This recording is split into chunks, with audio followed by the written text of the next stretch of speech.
Selamat siang, Ibu. Selamat siang, silakan duduk. Baik, Bu. Bagaimana kabarnya hari ini? Baik, Ibu. Eh, Apakah adik kesini? eh, Adik sudah mengikuti konseling sebelumnya? Lumayan, Bu. Baiklah, kalau begitu Ibu akan menjelaskan apa itu konseling.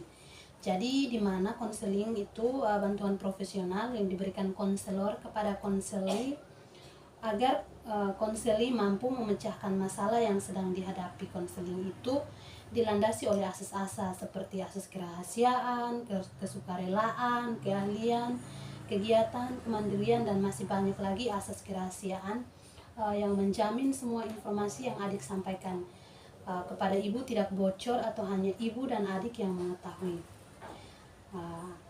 Intinya adik datang ke sini dengan sukarela atau tanpa paksaan dari orang lain. Dan yang ketiga itu asas keterbukaan. Artinya di sini adik bersedia untuk menceritakan permasalahan adik secara terbuka. Oh, begitu ya, Bu. Saya paham.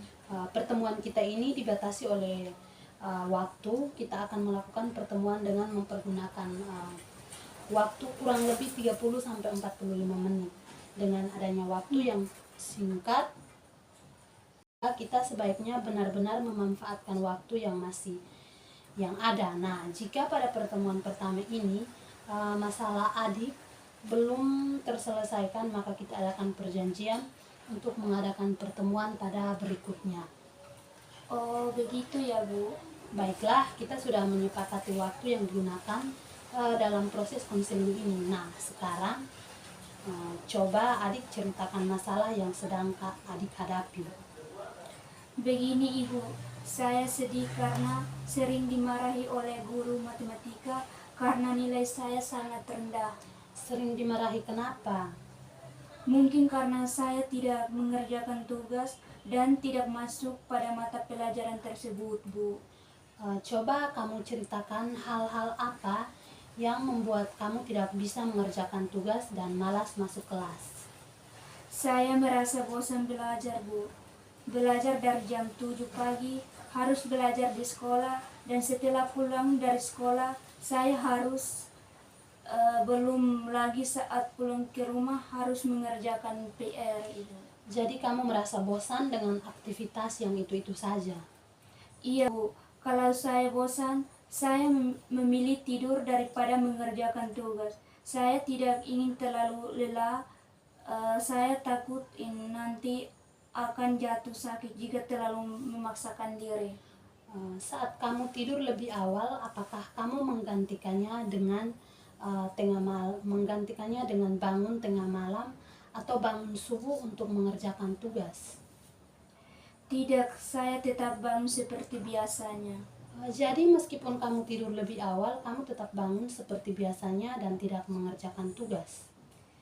Iya, Bu. Saya tahu bahwa apa yang saya lakukan itu tidak tepat, Ibu. Tetapi saya sabar, Bu. Seharusnya saya belajar dengan giat karena sebentar lagi akan ujian. Kamu mengatakan kamu harus giat belajar untuk menghadapi ujian, tapi kamu merasa nyaman tidur lebih awal dan tidak mengerjakan tugas. Iya, Bu. Saya bingung harus bagaimana.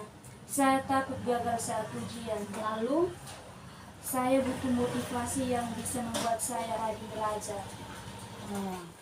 kamu butuh motivasi untuk belajar karena kamu takut akan gagal dalam ujian.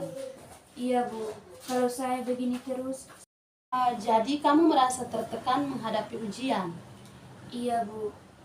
Saya takut gagal, Bu. Kalau saya gagal, orang tua saya pasti akan marah dan teman-teman akan menjauhi saya. Ibu mengerti dengan perasaan kamu. Berdasarkan cerita kamu, mulai bosan belajar karena belajarmu terlalu padat. Namun kamu merasa takut gagal dalam ujian karena tidak tahu harus bagaimana agar semangat lagi. Betul begitu? Iya, memang betul. Ibu paham dengan apa yang kamu alami sekarang. Pada dasarnya kita memang akan mudah bosan ketika menjalani aktivitas yang itu saja, apalagi di umur kamu yang sekarang ini suka mencoba hal-hal baru dan menyenangkan orang-orang. Biasanya memanfaatkan weekend untuk berlibur, kumpul dengan keluarga, ataupun jalan-jalan dengan teman-teman untuk menghilangkan rasa penat karena aktivitas yang membosankan. Iya juga sih Ibu. Nah, sekarang coba kamu pikirkan hal apa yang membuat kamu semangat. Biasanya saya mendengarkan musik, jalan-jalan dengan teman saya atau nonton di bioskop. Nah, adik sudah tahu hal yang membuat adik bersemangat. Jadi, apa rencana adik untuk menghilangkan kebosanan adik dalam belajar? Saya akan mengatur ulang jadwal belajar dengan baik dan merencanakan jalan-jalan bersama teman-teman saya saat weekend minimal 2 kali sebulan sesekali mendengarkan musik saat mulai bosan belajar. Bagus, kamu telah menemukan solusi yang ibu pikir sangat tepat. Dan apa kamu mau melakukannya dengan sungguh-sungguh? Tentu saja Bu, saya ingin meraih presentasi seperti dulu lagi. Prestasi.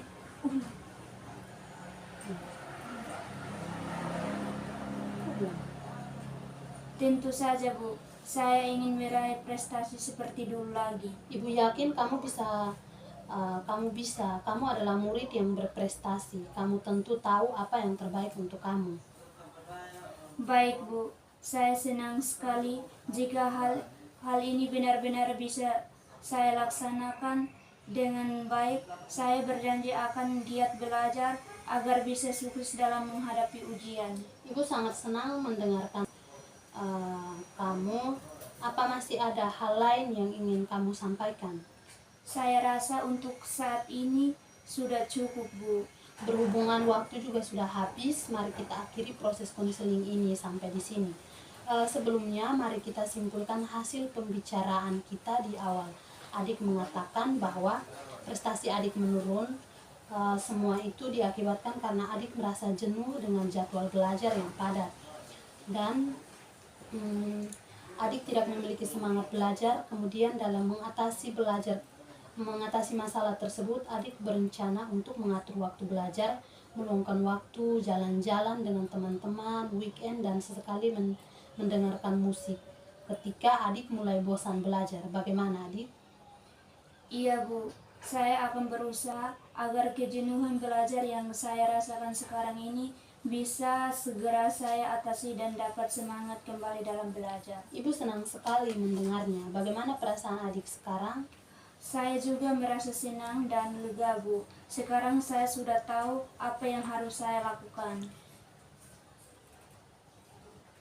Saya akan mulainya dengan mengatur ulang jadwal belajar, meluangkan waktu jalan-jalan weekend agar tidak bosan dengan rutinitas harian dan sekali mendengarkan musik saat mulai bosan belajar.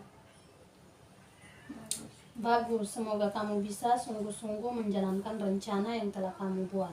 Nah, kalau begitu, sesi konseling ini dapat kita akhiri, dan adik jangan sungkan lagi untuk datang menemui ibu jika memiliki kesulitan. Baik Ibu, terima kasih banyak atas merasa senang. Baik Ibu, terima kasih banyak atas apa yang telah Ibu sampaikan. Saya merasa senang dan lega sekarang. Saya sudah tahu apa yang harus saya lakukan. Kalau begitu, saya permisi dengan Baik, selamat siang.